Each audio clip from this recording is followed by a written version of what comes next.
Good morning everyone. आज का जो टॉपिक है वो हम सबका बहुत ही प्यारा टॉपिक है, द इंडियन पार्टनरशिप एक्ट 1932। जैसा कि पूर्व में हम सभी topic wise topic NTU-GC net के सिलेबस के अकॉर्डिंग हम लोग जो है कवर कर रहे हैं, उसी सीरीज़ को कंटिन्यू करने के लिए आज हमने भारतीय साझेदारी अधिनियम 1932 इंडियन पार्टनरशिप एक्ट को जो है आज हम लोग करेंगे, जानने का प्रयास करेंगे, क्योंकि कॉमर्शियल लॉ से बहुत अच्छी मात्रा में प्रश्न पूछे जाते हैं और इन माइनर्स एक्ट का बहुत योगदान होता है। इसलिए हम इन टॉपिक्स को बहुत अच्छे से कवर करेंगे और उन्हें याद करेंगे और पूर्व में पूछे गए प्रश्नों को सॉल्व करेंगे, जिससे आगामी परीक्षाओं में आने वाले प्रश्नों के सॉल्व करने में हमें कोई दुविधा ना हो। तो ये हमारा उद्देश्य होना चाहिए। और आप सबका स्वागत है हमारे चैनल पे, और निरंतर आप लोग इसी तरह स्नेह बनाए रखिए और पढ़ते रहिए। तो आइए समझते हैं कि भारतीय साझेदारी अधिनियम 1932 क्या है और उसका क्या योगदान है। भारतीय साझेदारी अधिनियम जो इनेक्ट हुआ है वो 8 अप्रैल 1932 को हुआ है और इन्फोर्स डेट जो है वो इन्फोर्स डेट 1932 है। और इसका जो इफेक्ट है वो सेक्शन 69 में जो इसके नॉन रजिस्ट्रेशन के लिए बात करता है, और ये जो है कम इनटू फोर्स हुआ है फर्स्ट डे ऑफ अक्टूबर 1933 में जो है ये effect of non registration effective हुआ है। तो समझते हैं कि क्या है। पहले के कानून जो भारतीय अनुबंध अधिनियम 1872 के अध्याय 11 के तथ्य था को निरस्त कर दिया गया है। साझेदारी एक अनुबंध के परिणाम स्वरूप उत्पन्न होती है और इसे साझेदारी अधिनियम 1932 द्वारा नियंत्रित किया जाता है। जिन मामलों पर साझेदारी अधिनियम मौन या भारतीय अनुबंध अधिनियम उन खामियों को भरता है वो धारा 3 में बताई गई हैं। तो definition of partnership, partners, firms and firms name क्या है, इसे इंडियन पार्टनरशिप एक्ट 1932 के सेक्शन 4 में डिफाइन किया गया है। तो जानते हैं पार्टनरशिप साझेदारी क्या है। वह संबंध जो उन व्यक्तियों के बीच होता है जिन्हें एक व्यापार के लाभ को आपस में साझा करने के लिए सहमति दी है, जो सभी या उनमें से कोई भी व्यक्ति सभी की ओर संचालित करता है। जो व्यक्ति आपस में साझेदारी में प्रवेश करते हैं उन्हें व्यक्तिगत रूप से साझेदार कहा जाता है और सामूहिक रूप से एक फर्म कहा जाता है। जिस नाम से उनका व्यापार संचालित होता है उसे फर्म नाम कहा जाता है। धारा 5 जो है वो साझेदारी होने के लिए एक अनुबंध होना चाहिए या किसी स्थिति के कारण साझेदारी नहीं हो सकती है, और धारा 5 में बताया गया है। धारा 6 कहती है कि एक साथ व्यापार करना, लाभ साझा करना साझेदारी का संकेत नहीं देता है। साझेदारी के लिए आवश्यक तत्व क्या है। इसेंशियल रिक्वायरमेंट्स ऑफ पार्टनरशिप्स में साझेदारी के बीच में एक एग्रीमेंट होना चाहिए। पार्टनर्स के बीच में साझेदारी लाभ अर्जित करना और साझेदारों के बीच साझा करना होता है। समझौता यह होना चाहिए कि व्यापार को संयुक्त रूप से या उनमें से कोई एक सभी की ओर से संचालित करेगा। अनुच्छेद 11 या आर्टिकल 11 बात करता है कि फर्म के साझेदारों के आपसी अधिकारों, कर्तव्यों का निर्धारण साझेदारी के बीच अनुबंध द्वारा किया जा सकता है। हमें यह बात पता है कि अनुबंध अधिनियम की धारा 27 के अनुसार साझेदारी प्रतिबंध लगाने वाले समझौते अमान्य होते हैं, लेकिन साझेदारी में एक ऐसा क्लॉज जोड़ा जा सकता है। पार्टनरशिप एट विल धारा 7 बात करती है। तो इच्छा पर साझेदारी क्या है। जब साझेदारों के बीच साझेदारी की अवधि के लिए कोई प्रावधान नहीं किया गया हो तो उसे इच्छा पर साझेदारी कहा जाता है। यदि साझेदारी किसी निर्धारित अवधि के बाद भी चलती रहती है तो वह निर्धारित अवधि समाप्त होने के बाद भी इच्छाधारी या इच्छा पर साझेदारी पार्टनरशिप एट विल बन जाएगी। पार्टिकुलर पार्टनरशिप विशेष साझेदारी जो धारा 8 में बताई गई है क्या है जानते हैं।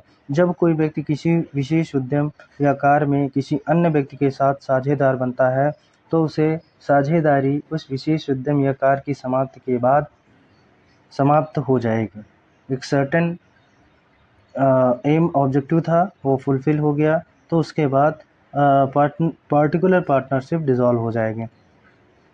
और एप्लीकेशन फॉर रजिस्ट्रेशन क्या है, किसी भी साझेदारी को रजिस्ट्रेशन कराने के लिए इंडियन पार्टनरशिप एक्ट 1932 के सेक्शन 58 में डिफाइन किया गया है।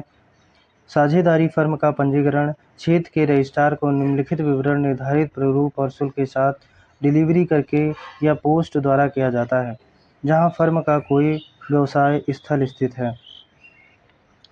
फर्म का नाम, दूसरा है फर्म का मुख्य या प्रमुख स्थान, तीसरा है अन्य स्थान के नाम जहां फर्म व्यवसाय करती है, चौथा है प्रत्येक साझेदार ने फर्म में कब शामिल हुआ है, साझेदारों के पूरे नाम और स्थायी पते, फर्म की अवधि।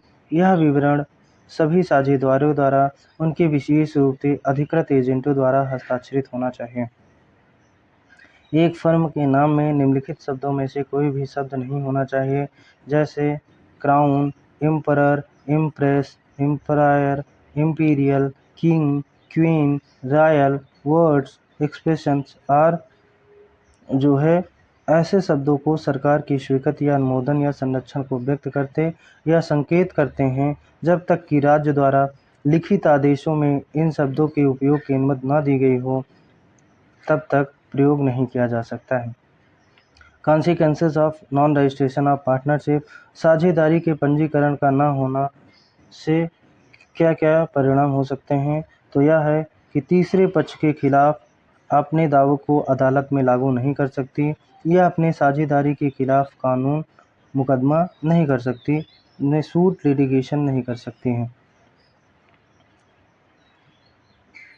तीसरा है एक अनिवार्य या जो है अनरजिस्टर्ड फर्म जो है वो साझेदारी फर्म के खिलाफ अपने अधिकारों को लागू करने के लिए मुकदमा नहीं कर सकती है और एक अनरजिस्टर्ड फर्म के साझेदार अन्य साझेदारों के खिलाफ भी मुकदमा नहीं कर सकते हैं। इसमें 100 रुपये से अधिक किसी भी राशि के समायोजन का दावा नहीं किया जा सकता है। Right not affected by non registration of partnership firm, साझेदारी फर्म के पंजीकरण न होने से प्रभावित नहीं होने वाले अधिकार। तो कौन से अधिकार हैं? एक साझेदारी अगर जब पंजीकरण नहीं भी होगा, नॉन रजिस्ट्रेशन रहेगा, तब भी क्या प्रभाव पड़ेगा? एक साझेदार का अधिकार फर्म के विघटन के लिए या विघटित फर्म के खातों के लिए मुकदमा करने या विघटित फर्म की संपत्ति प्राप्त करने के लिए किसी अधिकार या शक्ति को लागू करने का। एक आधिकारिक असाइन या रिसीवर का अधिकार, एक दिवालिया साझेदार की संपत्ति को प्राप्त करने का अधिकार। उन फर्मों या उनके साझेदारों के अधिकार जिनका भारत में कोई व्यवसाय स्थान नहीं है। कोई भी मुकदमा या समायोजन जिसमें दावा 100 रुपये से अधिक न हो। तीसरे पक्ष का अधिकार अवनीत फर्म या उसके साझेदारों के खिलाफ मुकदमा करने का। चौथा है किसी तीसरे पक्ष के खिलाफ पेटेंट अधिकार के उल्लंघन के लिए मुकदमा करने का अधिकार है। तो साझेदारों के कर्तव्य क्या है? Duties of partnership, general duties of partnership क्या है? साझेदारों के समान कर्तव्य धारा 9 में बताए गए हैं। साझेदारों का कर्तव्य है कि वे फर्म के व्यवसाय को सबसे बड़े सामान्य लाभ के लिए चलाएं। दूसरा है एक दूसरे के प्रति अन्यायपूर्ण ईमानदार होना है। तीसरा है फर्म से संबंधित सभी मामलों के बारे में सच्चे खाते पूरी जानकारी देना है किसी भी साझेदार या उनके कानूनी प्रतिनिधि को। दूसरा है कि duty to indemnify for loss और कॉज बाय फ्रॉड, धोखाधड़ी से होने वाले नुकसान के लिए मुआवजा देने का कर्तव्य धारा 10 में बताया गया है। प्रत्येक साझेदारी फर्म को किसी भी धोखाधड़ी के कारण हुए नुकसान के लिए मुआवजा देने के लिए एक पार्टनर दूसरे पार्टनर के लिए बाध्य होता है। तीसरा है व्यवसाय के संचालन में भाग लेने का कर्तव्य जो है वो धारा 12वीं में बताया गया है, 12A में बताया गया है। कड़ी मेहनत करने का कर्तव्य 12B में बताया गया है और नुकसान बांटने का कर्तव्य धारा 13B में बताया गया है। फिर किसी भी फर्म की संपत्ति का सही तरीके से उपयोग करने का कर्तव्य धारा 15 में बताया गया है और फर्म के लेन देन से व्यक्तिगत लाभ का हिस्सा देने का कर्तव्य धारा 16 में बताया गया है। राइट ऑफ पार्टनर्स क्या है, साझेदारों के अधिकार क्या है, तो right to take part in the conduct of the business, व्यवसाय के संचालन में भाग लेने का अधिकार धारा 12A में बताया गया है। परामर्श लेने का अधिकार 12A में या 12C में बताया गया है। किताबों तक पहुंच का अधिकार 12D में बताया गया है। मानदेय का अधिकार धारा 13A में बताया गया है। लाभ में हिस्सा लेने का अधिकार धारा 13B में बताया गया है। पूंजी पर ब्याज का अधिकार धारा 13C में बताया गया है। अग्रिम पर ब्याज का अधिकार धारा 13D में बताया गया है और right to interest on advance, अग्रिम ब्याज का जो है वो 12 जो है वो डी में है। राइट टू बी इंडेमनीफाइड, मुआवजे का अधिकार ई में है। नए साझेदारों के प्रवेश को रोकने का अधिकार वो है धारा 13 बात करती है कि प्रत्येक साझेदारों के पास फर्म में नए साझेदारों को प्रवेश करने से रोकने का अधिकार होता है जब तक कि सभी मौजूदा साझेदारों की कंसेंट ना हो। 10वां है सेवानिवृत्ति, राइट टू जो है वो रिटायर 13 सब क्लॉज 1 में बताया गया है। राइट नॉट टू एक्सपेल, किसी को भी निकालने का या अधिकार नहीं है, ये धारा 33 में बताया गया है।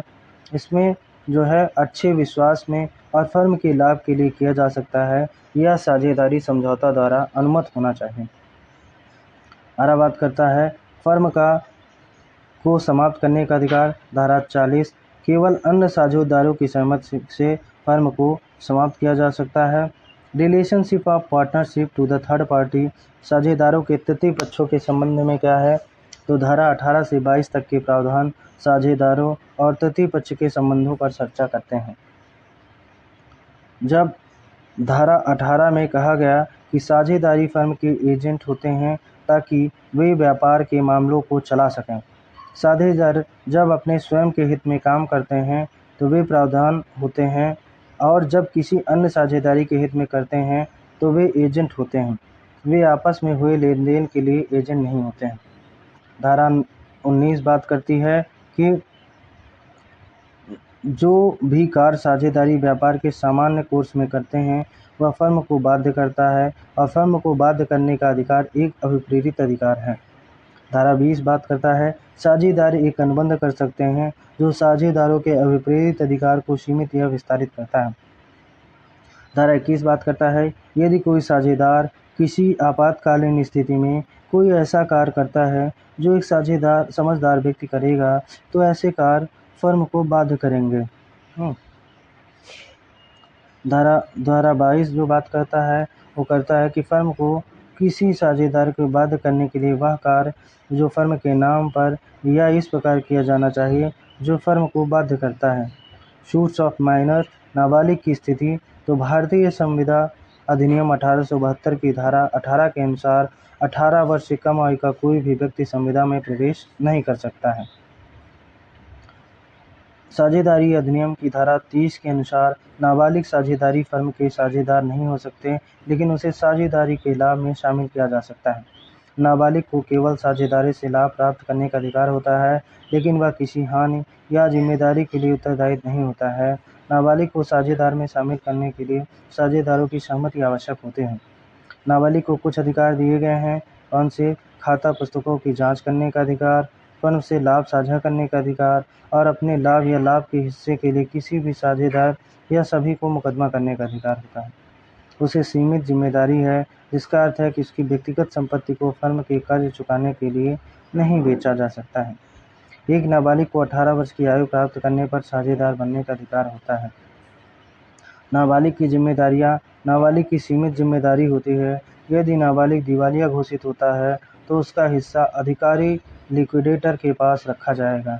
यदि वह 18 वर्ष की आयु प्राप्त करने के बाद साझेदारी बनने का निर्णय लेता है तो उसे अपनी बहुमत प्राप्ति के 6 महीने के भीतर सार्वजनिक नोटिस देना होगा। जब नाबालिग साझेदार प्रमुख बनता है तो वह तृतीय पक्षों के प्रति सभी साझेदारों के कार्यों के लिए जिम्मेदार होगा। यदि वह पूर्णकालिक साझेदार बनने का निर्णय लेता है तो उसे सामान्य साझेदार के रूप में माना जाएगा और व्यापार संचालन में भाग लेगा। साझेदार की जिम्मेदारियां क्या है? तो फर्म के कार्यों के लिए साझेदार की जिम्मेदारियां। धारा 25 सभी साझेदार फर्म के कार्यों के लिए संयुक्त और व्यक्तिगत रूप से जिम्मेदार होते हैं, लेकिन साझेदार केवल उन कार्यों के लिए जिम्मेदार होता है जो वह साझेदार होते हुए करता है। साझेदार के गलत कार्यों के लिए फर्म की जिम्मेदारी। तो ये चीज़ जो है रॉन्गफुल एक्ट के लिए पार्टनर्स लायबल होंगे। ये धारा जो है 25 में बताया गया है। सभी साझेदार फर्म के कार्यों के लिए संयुक्त और व्यक्तिगत रूप से जिम्मेदार होते हैं, लेकिन साझेदार केवल उन कार्यों के लिए जिम्मेदार होता है जो वह साझेदार होते हुए करता है। साझेदार के गलत कार्यों के लिए फर्म की जिम्मेदारी। तो धारा 26 जब किसी साझेदार द्वारा फर्म के सामान्य कार्य में कोई गलत कार्य या चूक होती है तो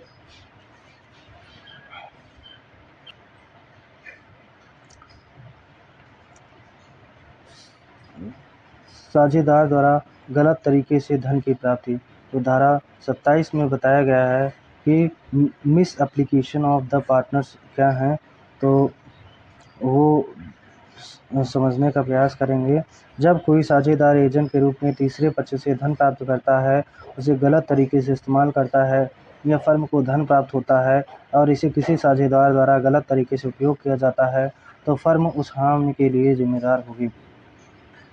साझेदारी फर्म का विघटन। जब साझेदारों के बीच संबंध समाप्त होता है तो उसे विघटन कहा जाता है। इसे निम्नलिखित तरीकों से किया जा सकता है। तो डिसोल्यूशन ऑफ पार्टनरशिप फर्म जो है वो डिसोल्यूशन बाय एग्रीमेंट्स करार के द्वारा भी, डिसोल्यूशन बाय कंपलसरी डिसोल्यूशन 41 में और कंटीजेंट डिसोल्यूशन 42 में और डिसोल्यूशन बाय नोटिस 43 में और डिसोल्यूशन बाय कोर्ट 44 में बताया गया है। तो आइए समझते हैं कि जो है डिसोल्यूशन बाय एग्रीमेंट जो है वो 40 में है और कंपलसरी डिसोल्यूशन जो है वो 41 में है। तो यह निम्नलिखित मामलों में होता है जब साझेदार या सभी साझेदारों में से एक कोई इंसॉल्वेंट घोषित कर दिया जाता है, जब फर्म का व्यवसाय किसी कारणवश या किसी घटना के कारण अवैध या गैर कानूनी हो जाता है। तो जो है कंटिंजेंट डिसोल्यूशन वो 42 में बताया गया है। संदिग्ध विघटन यह निम्नलिखित परिस्थितियों में होता है जब साझेदारी एक निश्चित अवधि के लिए बनाई गई हो और वह अवधि समाप्त हो जाती है, जब साझेदारी का उद्देश्य विशेष उद्यम को पूरा करना हो और वह पूरा हो जाता है, जब किसी साझेदारी की मृत्यु हो जाती है और जब किसी साझेदारी का दिवालियापन हो जाता है। सूचना द्वारा विघटन धारा 43 में बताया गया है जब साझेदार अद्वितीय साझेदारी पार्टनरशिप एट विल हो, तो यदि किसी साझेदार द्वारा अन्य साझेदारों को लिखित में सूचना दी जाती है तो वह फर्म का विघटन करना चाहता है और फर्म विघटन हो जाता है। न्यायालय द्वारा विघटन डिसोल्यूशन बाय द कोर्ट ये 44 में बताया गया है और डिसोल्यूशन बाय जो है इंफॉर्मेशन वो 43 में है। तो जब साझेदारी अद्वितीय पार्टनरशिप विल हो या किसी साझेदार द्वारा अन्य साझेदारों को लिखित में सूचना दी गई हो तो वह फर्म विघटन कराना चाहता है तो फर्म का विघटन हो सकता है। डिसोल्यूशन बाय सेटलमेंट वो धारा 48 में बताया गया है जब फर्म के विघटन के बाद साझेदारों के बीच खाता अकाउंट्स के निपटान के लिए निम्नलिखित प्रक्रिया अपनाई जाती है। पहला है पूंजी की कमी, सहमति सहित हानियों को पहले लाभ से फिर पूंजी से और यदि आवश्यक हो तो साझेदारों के लाभ से साझा अनुपात में व्यक्तिगत योगदान से चुकता किया जाएगा। फर्म की संपत्तियां क्या हैं? तो जिसमें साझेदारों द्वारा पूंजी की कमी को पूरा करने के लिए दी गई हो कोई भी राशि शामिल है, निम्नलिखित तरीकों से उपयोग की जाएगी। फर्म के साझेदारी का तात्पर्य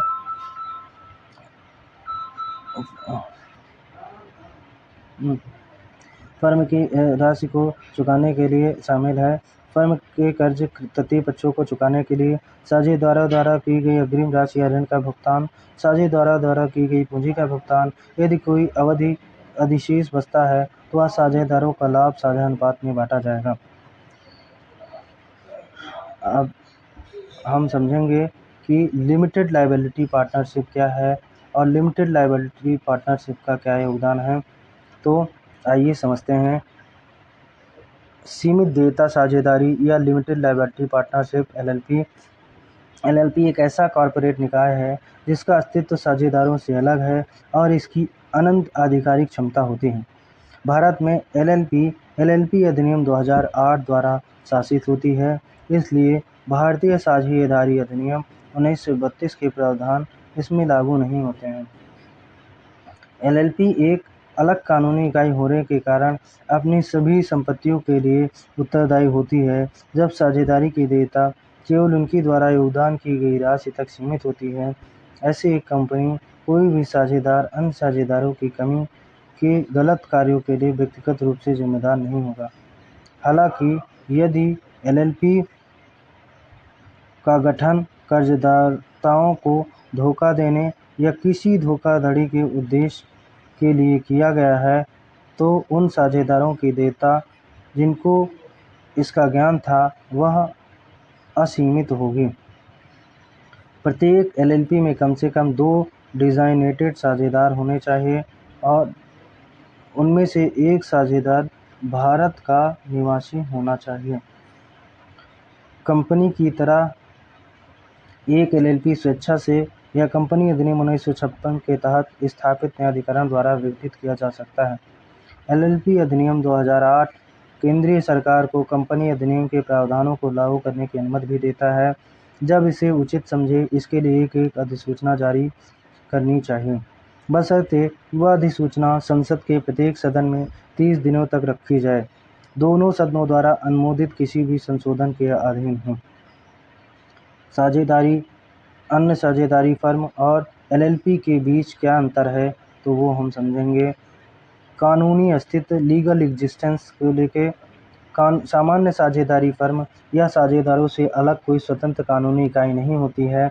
इसे साझेदारों की सामूहिक साझेदारी के रूप में देखा जाता है।